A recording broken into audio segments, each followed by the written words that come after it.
So today I wanted to talk about a little bit of a different perspective on loss. And obviously this is a really touchy subject. And I only want to share from my experience and my perspective because obviously that's all I can do. So these are just my own personal reflections.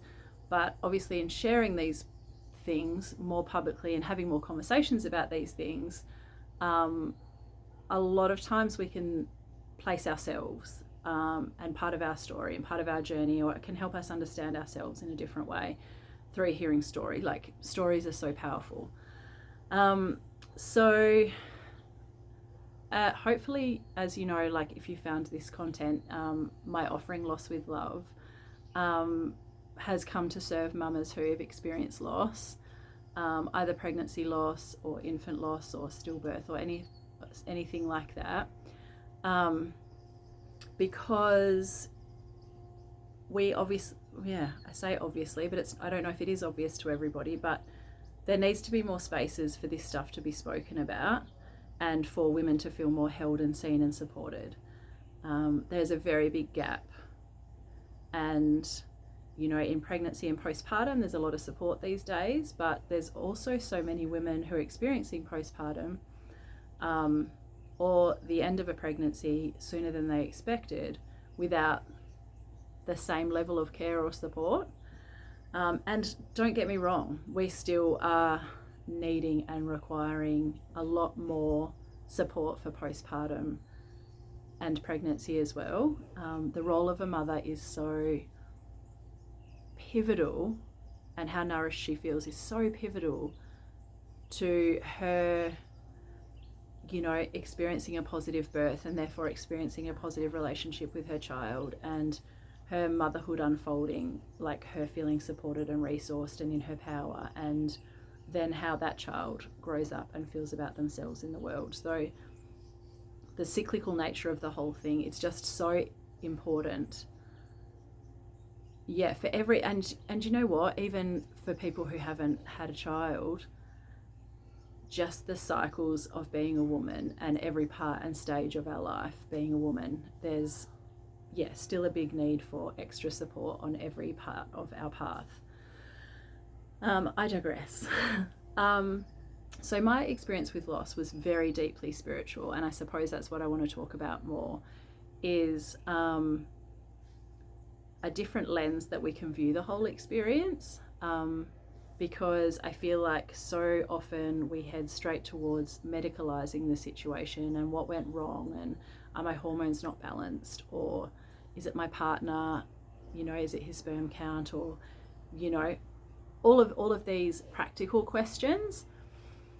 And I suppose because I use these words very loosely, quite a spiritual person for a long time, I don't resonate with that, but it's the easiest way I can say. For me, my go-to was, you know, I'm always kind of questioning the universe and myself internally about what is this, why is this here for me, and what is this? And so my husband and I'll start at the beginning. My husband and I, when we were living in our old home, we live on land now, we were living in a small house with my first son, and we were like, we could feel our new baby. I've been able to feel, we've felt all of our babies come each time, and I've been very deeply connected to them and, you know, felt them in my sphere, as has he. And we were like, oh gosh, when we move house, I'm sure the baby's coming. I'm sure once we have more space in our life, the baby will come. The new baby's coming. And so at that point, my first son was 10 months old, and we moved house. We moved house when he was 10 months old. And 2 days after we moved into our new house, we conceived what would become our first loss. And so when we realized we were pregnant, we were like, of course, we felt like that was going to happen. We could feel the baby there. We knew as soon as we had more space, because our other house was too small, that the baby would come. Like, that was the message we were being given. And so we conceived, and then it just didn't, like, it was really, really paradigm shifting to me, and rocked me at a really deep level experiencing that first loss. I'd never felt anything like it. And I remember when on my just getting ready for my son's first birthday, so we're talking 2 months later, I was in the bathroom crying, and I was getting ready, and I was like, I just feel so lost. I don't know who I am anymore, and lost. And I kept saying these words like, I just feel so lost. Who am I? Like, I don't know what's happening. And yeah, I just felt so, I felt so lost. And then I found, I don't know, I'm not sure without checking my journal how many days after I found out I had lost. And that's when the baby my hormones would have been starting to drop. And it's quite common for women to have that big hormone drop and a depression or some kind of release of sorts. And like I said, it's pretty crazy to me that I was getting ready for my son's first birthday party, and I know the moment that happened. And yeah, it really threw me. And, you know, I'm a woman in my 40s at that point, thinking, okay, well, I need to go to the doctor. I need to do this. I need to do that. And straight away launch for medical support, even having my background in spiritual practices and really trusting the flow of life and birth and death and all of those sorts of things. I've been exposed to a lot of death and loss and grief in my life. But it's funny how I just was like, straight to my conditioning of, I need to go to see the doctor, or I need this, I need that. And, you know, I feel really sad that I wasn't educated enough to know that, you know, that, or to think that my first thought wasn't, well, there's nothing you can do in that situation anyway. In early pregnancy, there's nothing you can do to save that baby. And unless there's complications, there's nothing you need other than to feel loved and supported as you go through the experience. And of course, that might be medical for you if that's how you feel, but it's not at all necessary. And for me personally, that isn't where I feel most seen and supported and looked after. I've not had many positive experiences in the medical industry at all. Having said that, when I did go and I had a scan to confirm that the baby had passed, the people there at the local hospital were so beautiful and so supportive, and I did have a really positive experience, but it isn't the environment that I needed. And upon reflection, you know, in my 2 losses after that, I didn't engage the medical industry because I knew it was a process that I could trust, and I trusted my body. And they were like, you know, we can book in a procedure and this and this. And I was like, no, there's no need to have a procedure. And I didn't have a procedure with any of them. I just let them unfold because I do so deeply trust the process and my body.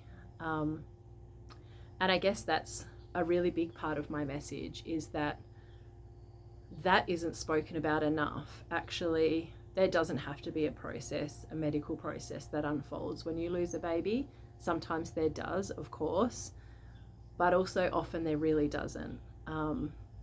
And it's tuning into your unique situation about what's appropriate for you and how you feel most seen and supported and loved and, comfortable for the process to, and I use the word comfortable very loosely, obviously, but for the process to unfold. And for me, having the control with my subsequent losses, the 2 after that, it felt important to me to allow my body to do what it needed to do. And that feels like every time I do that, I feel like I get a lot of power back. I make the decisions on when something needs to be interfered with and doesn't. And I am saying to my body that I trust this process that you have. It is a birth. It is still a birth. It can still be a birth. And so I laboured with all 3 of them, even though they were very early pregnancy, and even though I didn't actually see or experience a baby because they were all early pregnancy, I did still go through, having had 2 sons, a smaller version of a labour. And I can really feel and see that upon reflection that that's exactly what it was. in how it played out physically in my body and all of that kind of thing. So back to the spiritual connection with it all. So also at the time, what was happening is I was on a journey with, I've been really actively working on, I say my healing for lack of better words, but, personal growth, healing and all of that kind of stuff for my whole of my adult life. And at this point, and we're talking COVID as well, so it was a really big time to go inward and look at our stuff and look at where we're putting our power in life and what choices we want to make and where we want to go and all of that kind of thing. And so what was coming up for me is I have very strong, intense, let's say, for lack of better words, wounding on my mother line. So my mum and my grandma, I'm really aware of the things that I have to work with in this lifetime. And obviously further back than that, I don't have any awareness of. And so I was really actively working on that. I've really felt that strongly with my second baby. And so obviously we'd felt, like I said, we'd felt the baby around. And even once we experienced the loss, we still felt the baby with us.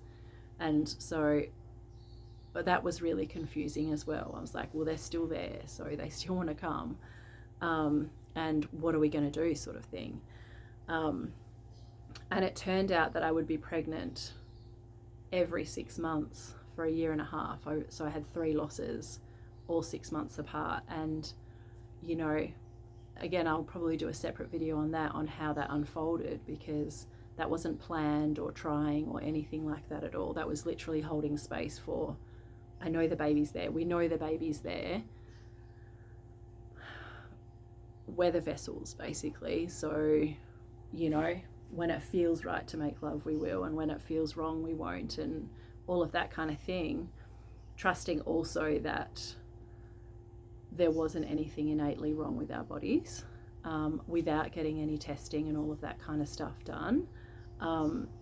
And there's a caveat to that. I did see my naturopath and I did have some levels tested there. And then after that, I started to get too much in my head about what to do next and what I could control and all of that kind of stuff, that it felt better for me not to control anything, which is why I opted out completely of trying to control anything. Because if there's one thing as humans we can't control, it's how to bring new life into the world. And we are desperately trying, choosing genders and, just we try and control this situation so much,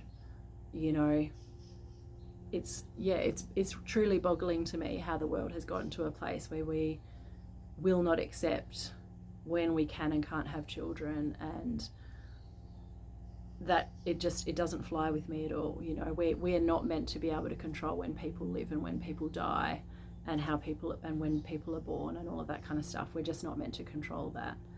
I believe that is my deep, profound belief, and I believe so much suffering comes from trying to control in general in life, but specifically around, childbirth and pregnancy and all of this kind of stuff. It's wild to me, and I just didn't want to do that dance. I was like, I admit I'm not in control here. I admit I don't want to be in control here. I can feel this baby. I just have to trust. And I understand that's not easy. Like, there's no part of this that is easy. And I understand for some people that concept is just ridiculous. But I truly don't know. I don't know another way to feel peaceful and untraumatized by a process otherwise. But I know it's possible because I have seen some people do it since, who are like, I'm choosing IVF and I'm choosing to control this and I'm choosing to control the birth and have it booked in and I'm choosing to this, but doing it in a way where they're unpacking everything still along the way. So they're still walking some kind of path and accepting the lack of control along the way. So anyway, the overall theme for me of conceiving and losing these babies over that year and a half and the 3 pregnancies that I experienced, the whole time I actually thought I was having a girl, and it was a girl that was coming to me. And I was in really deep processes with my grandmother. My grandmother's not alive, my biological grandmother. She took her life when my mother was 6 weeks old. And so you can understand the trauma, because I would have been an egg inside my mum at the time she was being carried inside my grandma. So I very deeply have that. I've experienced a lot of things in my life that don't make sense for the life that I live, feelings that have come up and all of these sorts of things that I was always like, you know, and I got to a point where I so clearly was feeling all this stuff and I was like, this doesn't make sense. This isn't my life. Why am I having these feelings? These feelings don't reflect where I am in life. And after getting some information about my grandmother and going on a journey and, you know, sitting in ceremony quite a lot and journaling quite a lot and exploring my feelings quite a lot, and I was also working with some healers at the time. I saw, at the end of all of this, I saw a shaman who confirmed everything, that basically I had been in contact with my grandmother and all of these sorts of things, and a kinesiologist through this process as well, which was so helpful. And yeah, this insanely, deeply grueling journey I was on to bring this next baby into the world, to trust that it was going to happen, to feel all of the trauma from my family matriarch bloodline was just huge. My mother's experienced a great deal of trauma as well, as have I. So to feel my grandma's, my mum's and mine, and to be like, this all ends now, and really feeling like that's what this baby was calling for me, that really them really wanted me to be a clear, clean vessel for them to come, and that they were supporting me to do the work in visiting me for however long, and reassuring me that they were with me and reassuring me that they were coming. And, you know, you just feel so extra resourced as a mother, as vulnerable as you feel. You also almost feel like you can take on the world. And I feel like every time I felt pregnant, I was like, oh, just feeling that extra resource from having the baby with me. But obviously by the time the 3rd loss occurred, I was, you know, I was just done. And I was like, I actually can't do this anymore. And by then I'd, you know, looked at so many of my grandmother's wounds and my mum's and mine, and I was like, I've done all I can. I've done all I can. I've felt everything I can feel. Like I've been everywhere I can be. Like I am on my knees. I am done. I've got nothing left. And I remember sobbing to my husband and just being like, it's time to burn all the baby stuff. Like I'm burning it all. I'm going to the shed. I'm burning it all. We are done here. I'm not having, I can't do it. My body can't do this anymore. I cannot do this anymore. I'm empty. I'm done. And just the absolute desperation. I'll never forget that feeling. I'll never forget it. And then sure enough, the next day doing a pregnancy test and I was pregnant. And just being like, what kind of cruel joke is this? You know, like having to get to the point where I was like, just so done. But that brings me kind of to my point, is that actually I really truly deeply believe that conceiving and bringing life into this world is the biggest act of surrender there is. And it's surrendering to the messages your baby is trying to tell you. It's surrendering your body to whatever needs to unfold. And for me, it was 4 pregnancies to bring my 2nd child to life. And that was horrible. But I can really say, for me, I would rather that than having been the one in control for the outcome that I wanted, where I was timing my cycle and having injections or working with a clinic or being on a clock or any of those sorts of things. That would have been so traumatic for me, instead of being able to go through the process of being like, I know I can do this. There's some part of me that knew I could do this. Some part of me knew I was supported. And I have an incredibly supportive husband, so that makes all of the difference. And again, there'll be more videos on that later, where I'd like to get him on here with us to talk about his experience too, because you can't do it alone. And I had him, and so I always knew I would be caught if I wasn't okay, and I knew emotionally I would be held if I wasn't okay. And even though he wasn't okay, we were not okay together. But I honestly know that the journey that we had has left me less scarred than if I was trying to control the whole process and I still got the same outcome. And I suppose that's my question here. Not my question, but my reflection here to people who might be on a path of trying to have their own baby or trying to process their own losses or something like that. And I do believe there needs to be process around the losses. It's such a deep, profound experience that changes you forever on every single level. You were still a mother for however long that was. You did still carry life. You did still not get the outcome of having your baby at the end of it to take home and feed and nurture and have the life with. It's such a big process.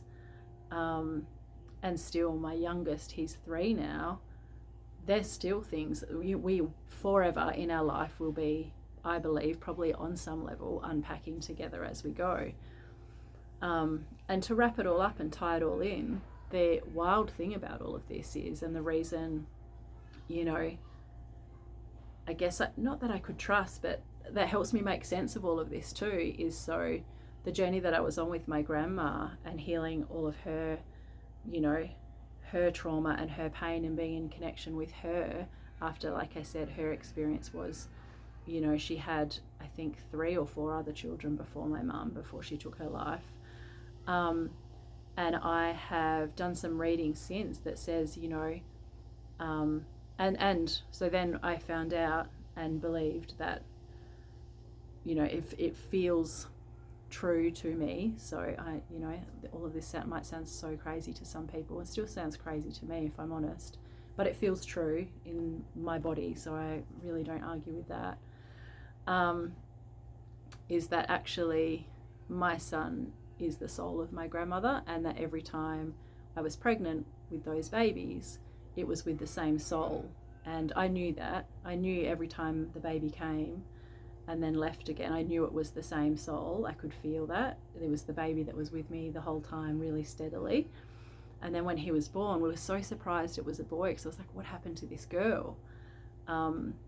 But he's the soul of my grandmother, and basically come in a full circle to experience unconditional love and healing in a safe, solid family environment. And for me to be able to backwards heal my family line.